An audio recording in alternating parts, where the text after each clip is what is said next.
Mayroon nga siyang maliliit, guys. Ayan, oh.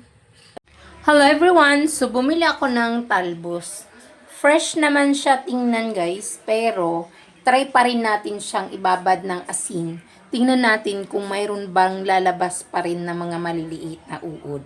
So, try natin, guys. So, maglagay muna tayo ng tubig sa ating bowl. Puti ang ginagamit ko, guys, para makita talaga natin kung mayroon bang uod. Okay, so ito, guys, asin. Kuha tayo ng asin. Medyo damihin natin. Lagay natin dyan. And then, ibababad natin yung ating talbos. Ayan, bababad natin siya. Inugasan ko na yan, guys, at hinimay ko na rin siya. So, ibabad muna natin siya ng mga 10 minutes.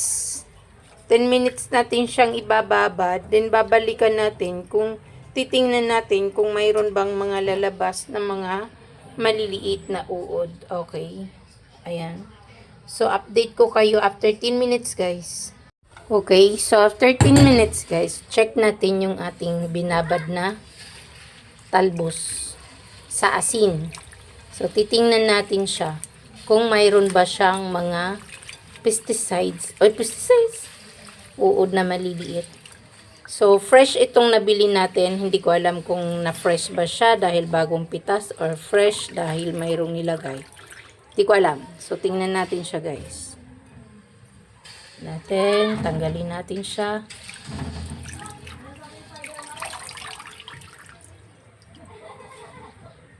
Mayroon nga siyang maliliit, guys. Ayan, oh. Ayan, oh. Mga maliliit siya. Sobrang liliit. Ayan, guys. Sobrang maliliit na mga uod. Mayroon nga talaga. Kahit medyo fresh ang tingnan. Mayroon talaga siya, oh. Diba? Grabe. Ang galing ng asin. So, ayun pala, guys. Ito na. Malinis na siya. So, maganda pala talaga. Ibabad mo na sa asin yung mga gulay na lulutuin natin para make sure talaga na malinis talaga yung niluluto natin, guys.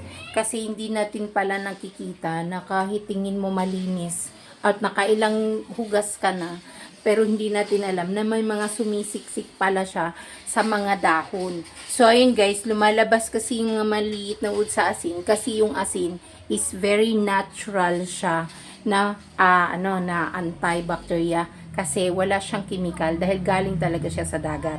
So, ayun, guys, mas maganda talaga na hugasan muna ng asin bago natin, ibabad muna sa asin bago natin lutuin yung mga gulay or kahit ano man binibili natin. Mapaisda man, mapagulay man, mga karni man. So, at least 10 minutes siyang ibababad sa asin, guys. So, ayun lang, guys. Magluluto na tayo. Thank you for watching.